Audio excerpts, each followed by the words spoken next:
Black 8-year-old girl befriends lion cub, later saves entire pride. Heart-pounding, Amara pressed her small body against the rough bark of the acacia tree, her eyes fixed on the scene unfolding before her. The poacher's truck was parked just 50 yards away, its cargo bed already containing 3 sedated adult lions. The men, armed with rifles and wearing dusty camouflage, were moving toward the hidden cave where she knew 5 lion cubs, including her friend Jabari, were hiding.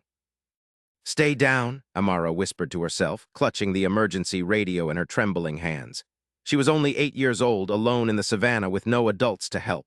Her father's research camp was miles away, and the park rangers wouldn't arrive for at least 20 minutes. By then, it would be too late. One of the poachers shouted something, pointing toward the cave entrance. Amara's throat tightened. They had found the cubs. The tallest poacher raised his rifle, aiming at something just inside the cave, likely the mother lioness who had stayed behind to protect her young. Amara knew she had to act now, or the entire pride would be lost. With tears streaming down her face, she pressed the transmit button on the radio. "This is Amara Wilson at Sector 17. The poachers are at the cave. They have guns. They're going to kill Jabari and his family. Please hurry." The radio crackled with static, then went silent. The poacher's finger moved to the trigger. Amara closed her eyes, took a deep breath, and made a decision that would change everything. But let's go back to how this all started. It was just 3 hours earlier when Amara was helping her father with his research at their camp in Kenya's Tsavo National Park. The morning sun cast long shadows across the grassy plain as Amara sat cross-legged on the worn canvas chair outside her family's research tent. It was July 1976, and the Wilson family had been living in the Kenyan Wildlife Reserve for nearly 2 years. Amara's father, Dr. Thomas Wilson, was a respected wildlife biologist studying lion behavior, while her mother, Dr. Alina Wilson, documented the changing landscape through photography and detailed botanical surveys. "Amara, could you hand me that field journal?" Dr. Thomas asked, pointing to a leather-bound notebook on the folding table. "Here you go, Daddy," Amara replied, passing him the well-worn journal. She loved helping with her father's work, especially when it involved the lions. Unlike many children her age who would be playing with dolls or watching Saturday morning cartoons back in America, Amara's childhood was filled with wildlife encounters and the vast expanse of the African savanna. "Thank you, sweetheart." Dr. Thomas smiled, the corners of his eyes crinkling behind his wire-rimmed glasses. "You know, you're becoming quite the little research assistant." Amara beamed with pride. At 8 years old, she already knew more about lions than most adults ever would. She could identify individual members of the 3 prides that roamed their research area, understand their vocalizations, and even predict their movements based on the time of day and season. "When is Mom coming back?" Amara asked, looking toward the horizon where the Land Rover had disappeared earlier that morning. "She should be back by lunchtime. She wanted to photograph the flamingos at the eastern lake while the light was good." Dr. Thomas made a few notes in his journal before closing it. "Speaking of lunch, how about we prepare something special for when she returns?" As they began gathering ingredients for lunch, the radio on Dr. Thomas's belt crackled to life. "Base camp, this is Ranger Station 1, over." The voice belonged to Chief Ranger Makna, their friend and colleague at the park. Dr. Thomas unclipped the radio. "This is Base Camp, go ahead, Makna." "Thomas, we've received reports of poacher activity near the northern border. 3 men in a green truck were spotted by one of our patrols. We're sending teams out now, but I wanted to warn you to stay alert and keep Amara close to camp." Amara felt a chill despite the warm morning air. Poachers were a constant threat to the animals they studied and loved. Just last year, a neighboring pride had lost 2 adult males to poachers seeking trophies and body parts for illegal trade. "Copy that, Makna. We'll stay vigilant. Alina is out at the eastern lake. Can you have someone alert her?" "Already done. She's heading back to you now. She should arrive within the hour." "Thanks, Makna. Keep us posted. Base camp out." Dr. Thomas turned to Amara, his expression serious. "You heard that right. Today we need to stay especially close to camp. No wandering off even a little bit. Promise me?" Amara nodded solemnly. "I promise, Daddy." As they continued preparing lunch, Amara's thoughts drifted to her special secret one she hadn't shared even with her parents. For the past 3 weeks, she had been visiting a small lion cub she named Jabari, which meant brave in Swahili. She had discovered him while exploring with her mother near a series of rocky outcroppings about a mile from camp. The cub, separated temporarily from his mother, had been huddled in the shade of a boulder, mewling pitifully. Amara had kept her distance, knowing her parents' strict rules about wildlife interaction, but she had whispered soothingly to the frightened cub until its mother returned. Since then, she had observed the pride from safe distances, and somehow, perhaps because they had grown accustomed to human researchers in vehicles, the lion seemed to accept her presence as long as she remained respectful and quiet.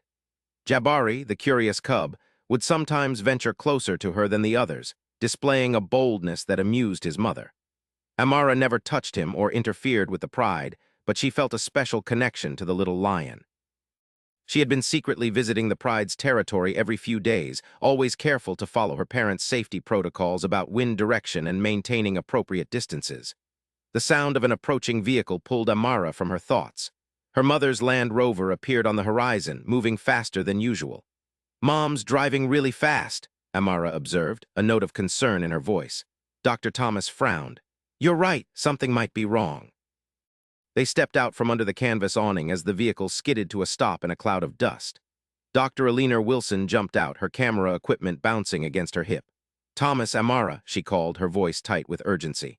"The poachers Maikna warned about, they're not just any poachers, they're the Kanjara brothers." Dr. Thomas's face darkened. "Are you sure?" "Positive. I saw them myself from the ridge overlooking the eastern track. 3 men, green truck with the dented right fender."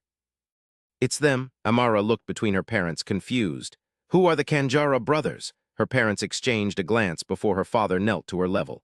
"They're very dangerous men who have been poaching animals throughout East Africa for years. They don't just hunt for trophies, they capture live animals for private collectors and illegal zoos." "Like stealing pets?" Amara asked, her young mind trying to grasp the concept. "Something like that," her mother said grimly. "But much worse. They're especially interested in lion cubs right now. There's big money in selling them to wealthy people who want exotic pets." A cold fear gripped Amara's heart. Jabari and his siblings, there were 5 cubs in the pride, would be prime targets. "Where were they headed?" Dr. Thomas asked his wife. "North by northwest, toward the Rocky Highlands. I tried to follow at a distance, but they went off-road where I couldn't take the rover." Amara felt sick. The Rocky Highlands were where Jabari's pride had their den, a series of small caves and overhangs that provided shelter from the sun and protection for the cubs. "We need to alert Maikna about their direction," Dr. Thomas said, reaching for his radio. "If they can get rangers to that area quickly, they might catch them before any animals are harmed." As her father made the call, Amara slipped into the tent she shared with her parents and sat on her cot, hugging her knees to her chest. She couldn't stop thinking about Jabari and his family. What if the rangers didn't get there in time? What if the poachers found the pride's den before help arrived? Through the canvas walls, she could hear her parents discussing strategies with Ranger Maikna over the radio. The news wasn't good. Most of the ranger teams were patrolling the southern sector, at least an hour away from the Rocky Highlands. The nearest team was still 20 minutes out, assuming they could navigate the difficult terrain. "Maikna, is there any way to get aerial support?" Dr. Thomas asked, his voice strained. "Negative, Thomas. The patrol helicopter is down for maintenance. We're mobilizing every available vehicle, but it's going to take time. Time that Jabari and his family might not have." Amara felt tears welling in her eyes. She thought about the little cub who would sometimes follow her retreating form with playful bounds until his mother called him back with a rumbling growl. She thought about his siblings, still unsteady on their paws, wrestling in the golden grass while their mothers watched vigilantly. A plan began to form in her mind, a dangerous, foolish plan that went against everything her parents had taught her about safety. But she couldn't just sit in the tent while Jabari was in danger. Quietly, she packed her small backpack with a water bottle, the spare emergency radio her father had taught her to use, and a small first aid kit. She slipped on her hiking boots and carefully tied the laces, just as her mother had shown her. Outside, her parents were still coordinating with the rangers, their backs to the tent entrance. Taking a deep breath, Amara slipped out the rear flap and into the tall grass behind the camp. She knew the way to the Rocky Highlands by heart. She had traveled there many times with her parents in the Land Rover, and several times on her secret solo expeditions. The guilt of breaking her promise to stay in camp gnawed at her, but the fear for Jabari's safety pushed her forward. She would just go to observe, she told herself. If she saw the poachers, she wouldn't confront them. She would use the radio to tell the rangers exactly where they were.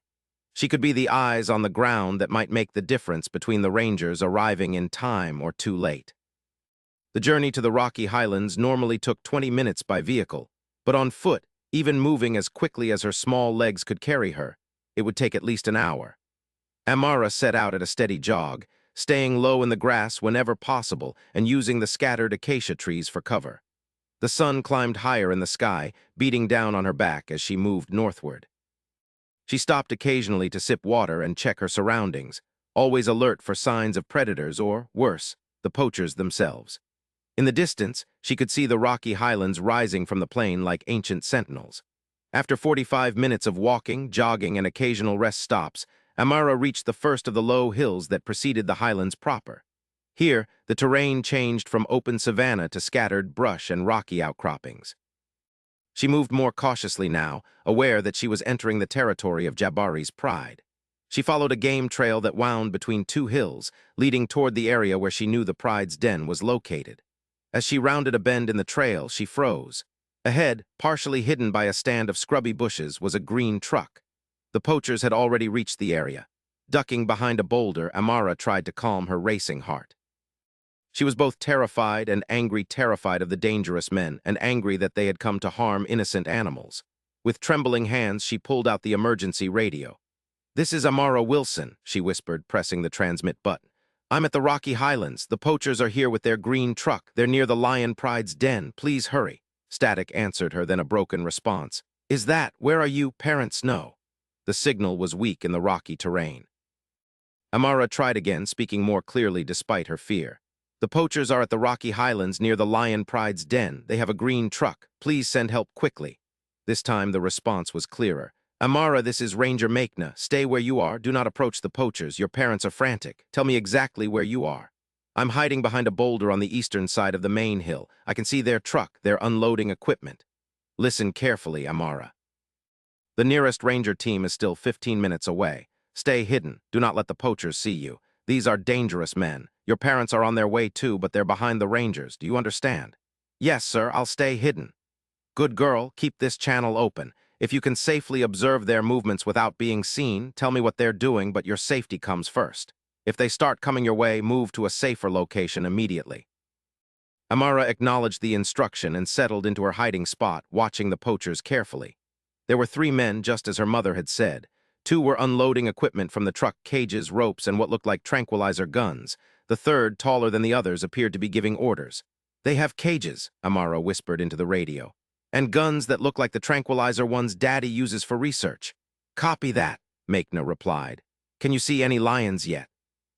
Amara scanned the area. "No, not yet, but the Pride's den is in a cave system just over the hill. That's probably where they're heading." For 10 tense minutes, Amara watched as the poachers prepared their equipment. Then the 3 men began moving toward the hill, following a path that would take them directly to the cave system where Jabari and his family lived. "They're moving toward the caves now," Amara reported, her voice tight with worry. "Rangers are still 10 minutes out," Makna responded. "Stay put, Amara." But Amara couldn't just wait. If the poachers reached the den, they might capture or kill the cubs before help arrived. She had to do something, not confront them, but perhaps warn the lions somehow. Keeping low to the ground, she began circling around the hill, using the terrain for cover. Her plan was to reach a position where she might be able to make enough noise to alert the Pride to the approaching danger, giving them a chance to move the cubs deeper into the cave system, or to a secondary location that Amara knew they sometimes used. She had nearly reached a suitable position when a sudden wind shift brought her scent directly toward the cave entrance. From within the shadowy opening, a low, rumbling growl emerged. One of the lionesses had detected her presence. Amara froze, then slowly raised both hands in the familiar gesture she used when observing the Pride. "It's okay," she whispered, knowing the lioness couldn't understand her words but might recognize her voice and posture. "I'm not here to hurt you." The growling stopped, and a moment later a tawny head appeared at the cave entrance. It was Jabari's mother, whom Amara had named Safia. The lioness's amber eyes fixed on Amara, showing recognition but also wariness. Behind Safia, little Jabari poked his head out, his ears perked forward at the sight of his human friend. Before his mother could stop him, the cub bounded out a few steps toward Amara. "No, Jabari, go back," Amara whispered urgently, gesturing for the cub to return to the cave. The last thing she needed was for him to give away their position with his playful antics. To her relief, Safia called her cub back with a soft chuff. Jabari reluctantly retreated to his mother's side. Amara pointed in the direction of the poachers, then made a gesture like a gun with her hand, followed by a slashing motion across her throat: "Danger, death." She had no idea if the lioness could interpret such human signals, but she had to try. Surprisingly, Safia seemed to understand something was wrong.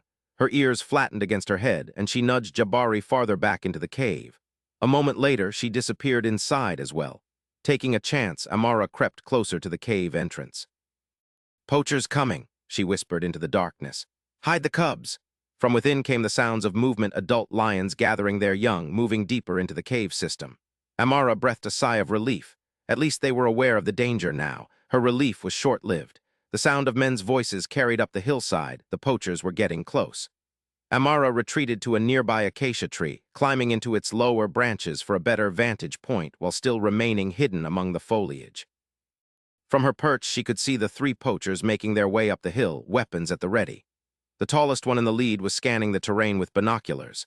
When he lowered them, he pointed directly at the cave entrance. They had found the den. Amara's heart sank. Even if the lions had retreated deeper into the caves, the poachers would likely follow. The adult lions might fight to protect their cubs, but against armed men, they would be at a severe disadvantage. The radio at her hip crackled. "Amara, Rangers are 5 minutes out. What's your status?" Keeping her voice to a whisper, she replied, "The poachers have found the cave where the lions live. They're moving toward it now. The lions are inside."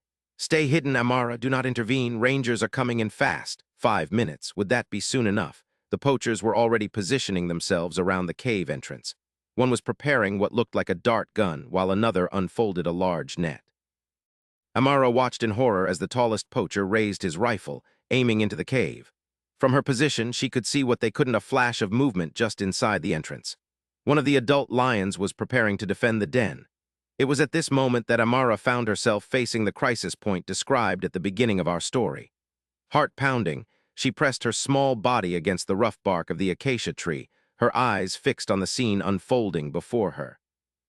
The poacher's truck was parked just 50 yards away, its cargo bed already containing 3 sedated adult lions from another pride they must have captured earlier. The men, armed with rifles and wearing dusty camouflage, were moving toward the hidden cave where she knew 5 lion cubs, including her friend Jabari, were hiding. "Stay down," Amara whispered to herself, clutching the emergency radio in her trembling hands. She was only 8 years old, alone in the savanna with no adults to help. Her father's research camp was miles away, and the park rangers wouldn't arrive for at least 5 more minutes. By then, it would be too late. One of the poachers shouted something, pointing toward the cave entrance. Amara's throat tightened. They had found where the cubs were hiding. The tallest poacher raised his rifle, aiming at something just inside the cave, likely Safia, who had stayed behind to protect her young.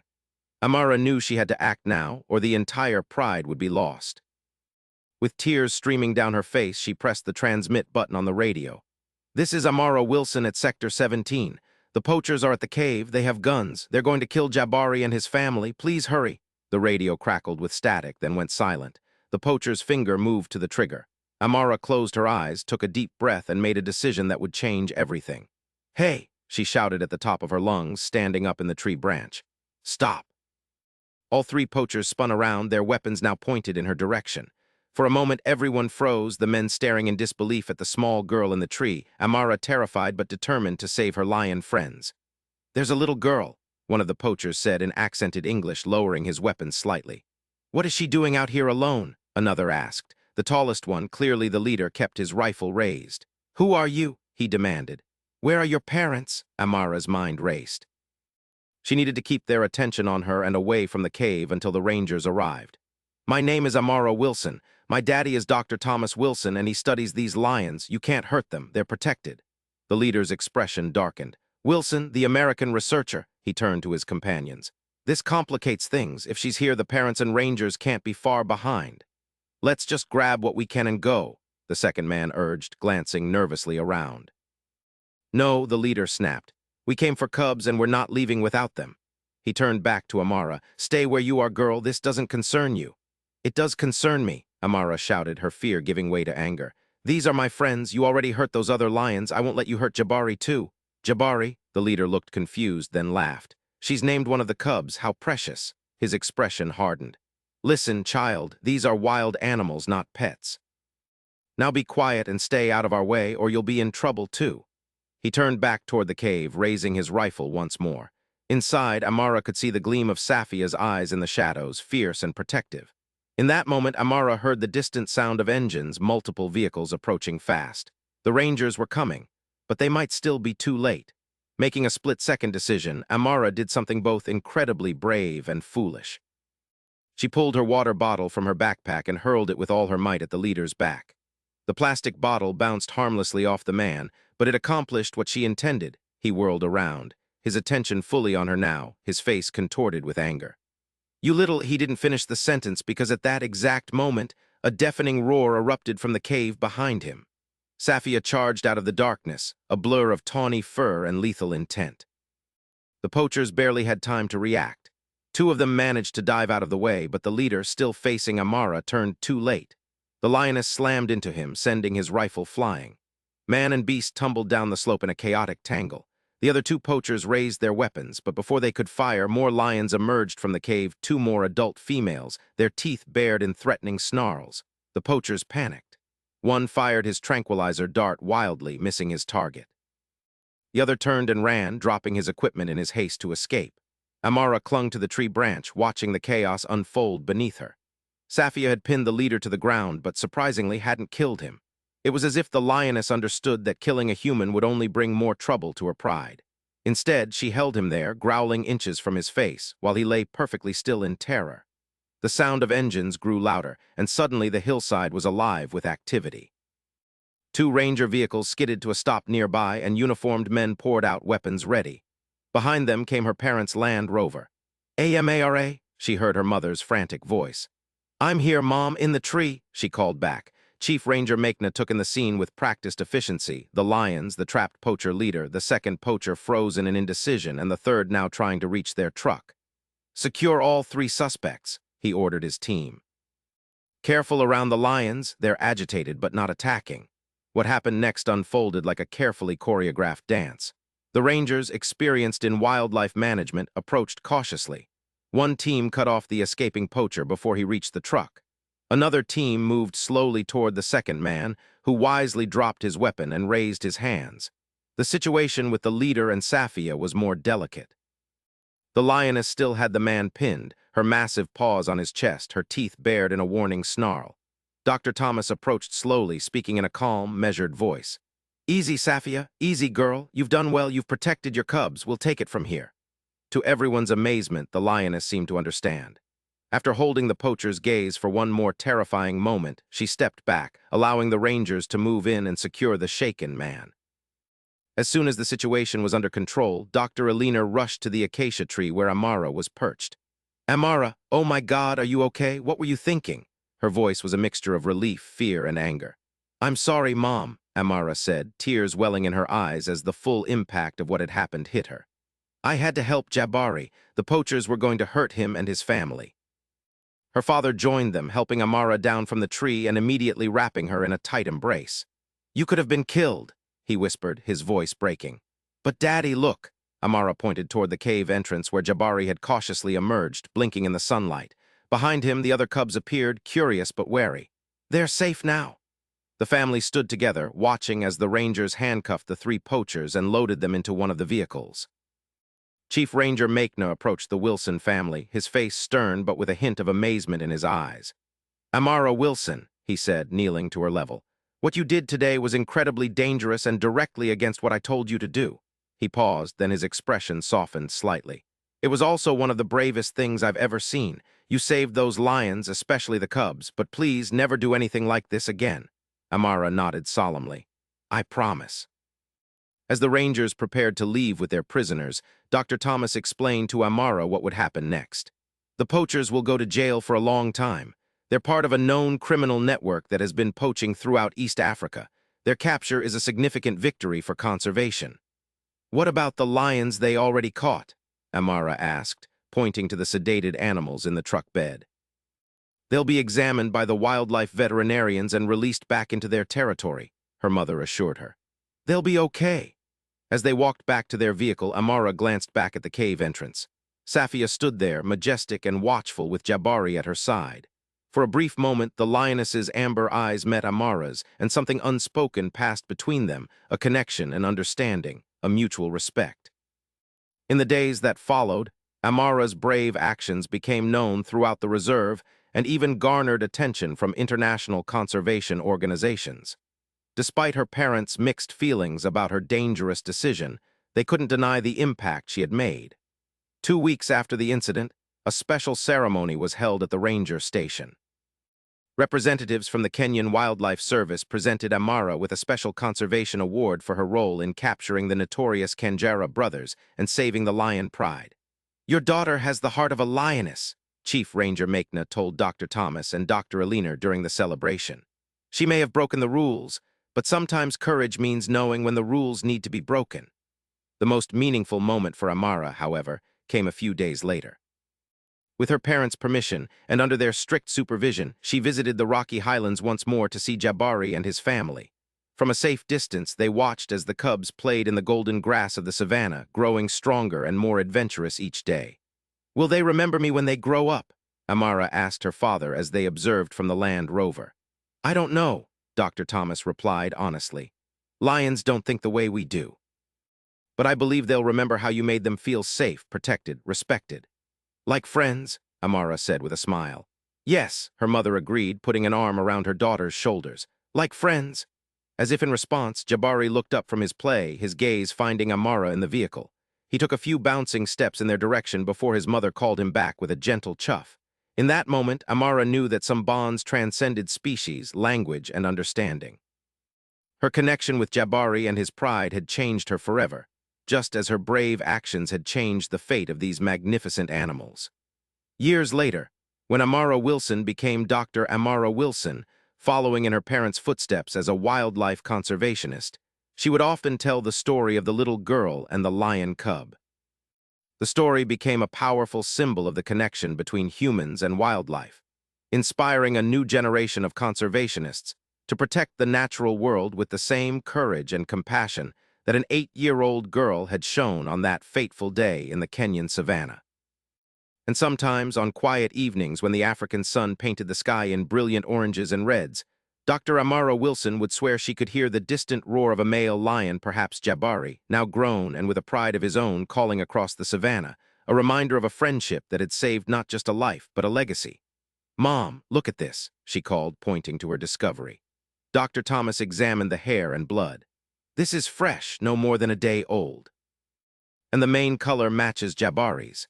"He's injured," Amara said, her voice tight with worry. They followed the sparse trail of blood drops, moving deeper into the ravine. The terrain became increasingly difficult, with narrow passages between towering rock walls that blocked the harsh African sun, creating a cool, shadowy environment. "This would be a good place for an injured lion to seek shelter," Dr. Alina observed, her experienced eyes scanning the surroundings. Water from the seasonal stream, shade, and natural protection. As they rounded a bend in the ravine, Amara suddenly raised her hand, signaling the group to stop. "Listen," she whispered.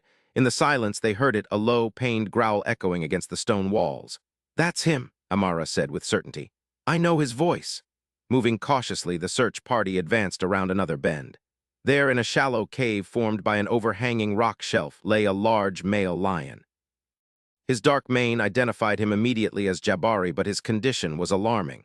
His right hind leg was visibly swollen, and a deep gash ran along his flank. He was breathing heavily, his once bright eyes now dull with pain. "He's been shot," Dr. Thomas said grimly, noting the characteristic wound. "Probably by a farmer defending livestock. The bullet may still be inside," added Dr. Mutua, who had accompanied the search party. "He needs veterinary care immediately." Jabari growled weakly as they approached, attempting to rise but collapsing back in pain. Despite his weakened state, a wounded lion was still dangerous.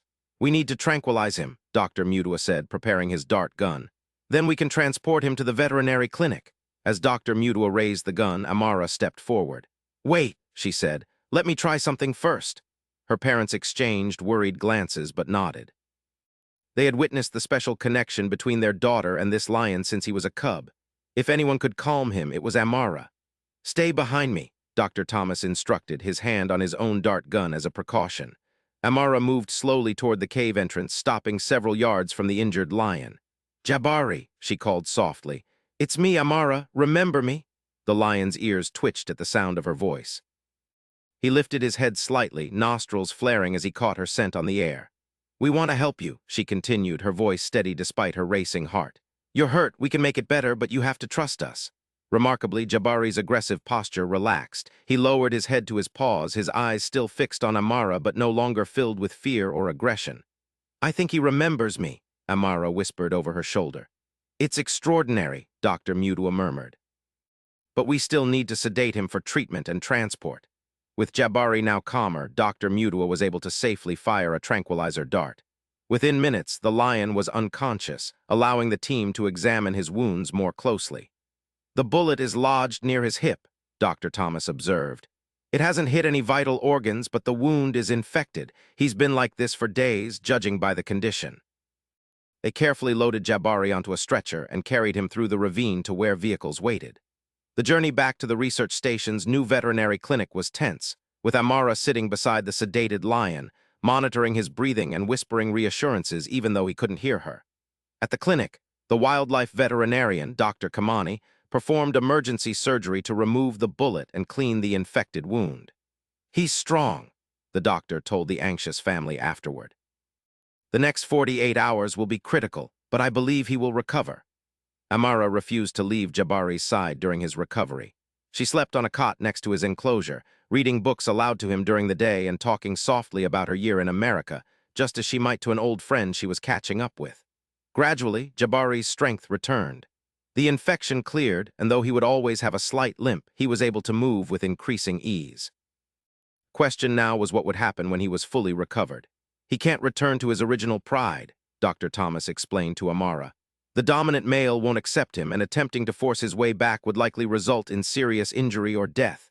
He can't stay here at the research station forever either," Dr. Aliner added gently. "He's a wild lion, not a zoo animal." "What about the southern sector?" Amara suggested. "Ranger Maekna said there's a pride there with an aging male. Maybe Jabari could establish himself there."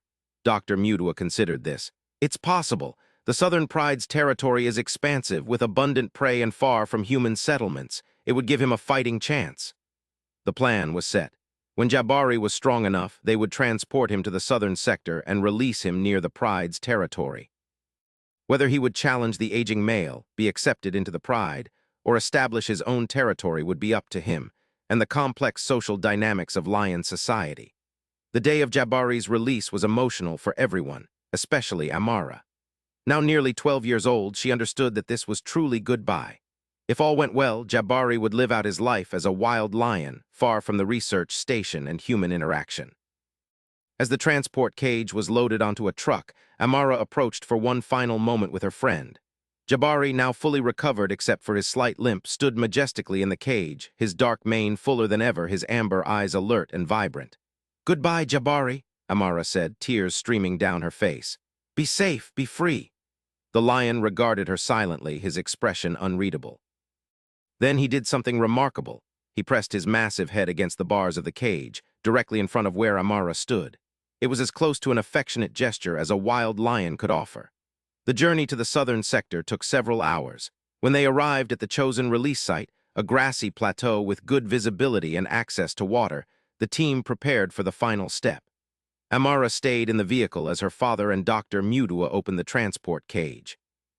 For a moment, Jabari hesitated at the opening, surveying his new surroundings. Then, with fluid grace that belied his recent injury, he bounded out into the tall grass and disappeared over the rise. "He didn't look back," Amara said softly as they drove away. "That's a good thing," her mother assured her. "It means he's ready to be wild again." In the months that followed, the research team monitored the Southern Pride from a distance. Reports came back that a new, dark-maned male had indeed been accepted into the group, gradually assuming a dominant role as the older male's health declined.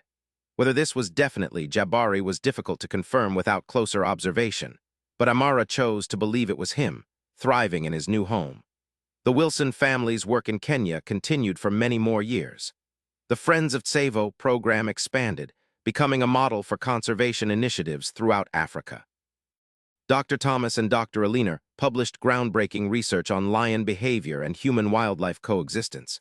Their work, inspired in part by their daughter's extraordinary connection with Jabari, helped reshape conservation practices worldwide. As for Amara, her childhood experience shaped her entire life's path. She eventually earned her own doctorate in wildlife biology, specializing in predator conservation and community-based approaches to reducing human-wildlife conflict. Her unique perspective, bridging scientific understanding with deep empathy for both animals and the people who lived alongside them, made her a powerful voice in international conservation. In conservation circles, the story of the girl who saved a lion pride became legendary, passed down to inspire new generations of wildlife defenders. Some dismissed it as exaggerated over time, but those who knew Amara and witnessed the events firsthand understood its truth, that sometimes the most profound connections cross the boundaries between species, and the courage of a child can change the course of many lives, human and animal alike. Years later, when Dr. Amara Wilson established her own research program in Tsavo, she would sometimes drive to a certain viewpoint overlooking the southern plains at sunset. There, watching the golden light sweep across the savanna, she would scan the horizon for lions. And sometimes, just sometimes, she would see a dark-maned male sitting regally on a distant ridge, surveying his domain as the African night fell. Whether it was Jabari or one of his descendants, she could never be certain. But in those moments, she felt the circle of their story complete, a story of bravery, friendship, and the enduring bond between a girl and a lion that had helped save not just one pride, but had inspired protection for many more throughout the magnificent wilderness they both called home. Thank you for listening. If this story touched you, please subscribe and share your thoughts in the comments.